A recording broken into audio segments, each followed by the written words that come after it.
বরাক দর্পণ studio. নমস্কার, news Barak দর্পণ studio থেকে সবাইকে আবারও শুভ সন্ধ্যা। আজকে বেশ কয়েকটি গুরুত্বপূর্ণ খবর। পশ্চিমবঙ্গের নির্বাচনী প্রচারে ব্যস্ত অসমের মুখ্যমন্ত্রী ডক্টর হিমন্ত বিশ্ব শর্মা।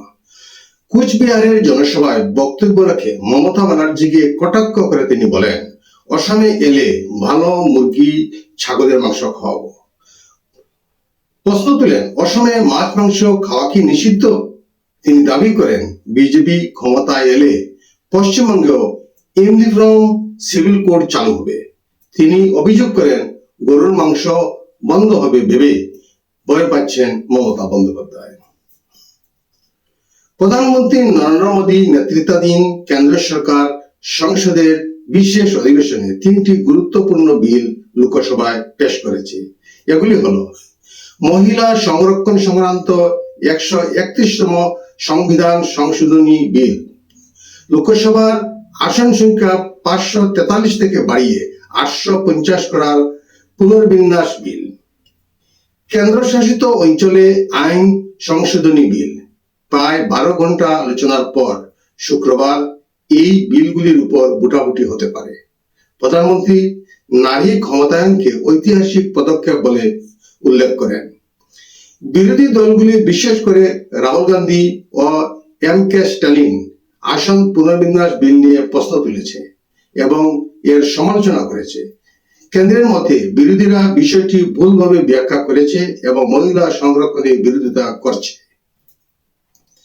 প্রধানমন্ত্রী নরেন্দ্র মোদী পশ্চিম এশিয়া ও রাশিয়া ইউক্রেন যুদ্ধ প্রসঙ্গে বলেন, সামরিক সংঘাতে কোনো সমস্যার সমাধান হয় না। তিনি স্থিতিশীলতা ও দীর্ঘস্থায়ী শান্তির পক্ষে ভারতের অবস্থান পুনর্ব্যক্ত করেন। দিল্লিতে অস্ট্রিয়ার চ্যান্সেলর ক্রিস্টিয়ান স্টুকার এর সঙ্গে বৈঠকের পর মোদী জানান, উভয় দেশই সংঘাত নয়, আলোচনার মাধ্যমে সমাধানে বিশ্বাসী। তিনি আরো বলেন, বর্তমানে বিশ্ব পরিস্থিতি উত্তেজনাপূর্ণ, তাই শান্তি প্রতিষ্ঠাই সবার লক্ষ্য হওয়া উচিত। ইউরোপীয় দেশের নেতাকে পাশে রেখে এই বার্তা দেওয়ায় এর গুরুত্ব আরো বেড়েছে।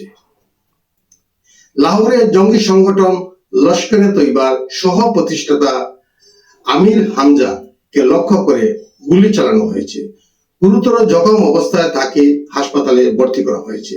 তিনি হাফিজ শহীদের ঘনিষ্ঠ এবং ভারতে একাধিক জঙ্গি হামলার সঙ্গে যুক্ত থাকার অভিযোগ রয়েছে। মার্কিন নিষেধাজ্ঞার তালিকায় থাকা হামজা সংগঠনের অর্থ সংগ্রহ, নিয়োগ ও কৌশলগত কাজে গুরুত্বপূর্ণ ভূমিকা পালন করতেন। ইউনাইটেড স্টেটস ও ইরান চলমান যুদ্ধবিরতির মেয়াদ আরো 2 সপ্তাহ বাড়াতে আলোচনা করছে।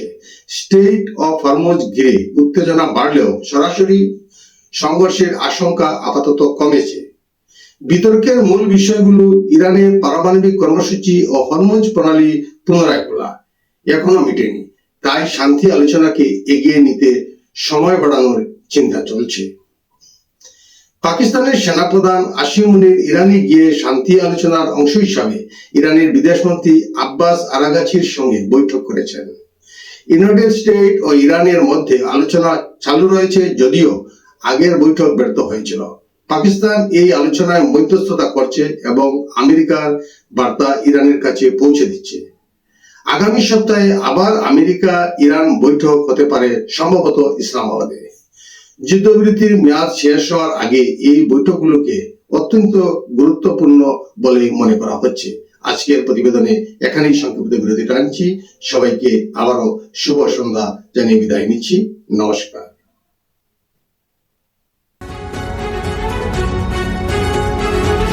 নিউজ বরাক দর্পণ স্টুডিও।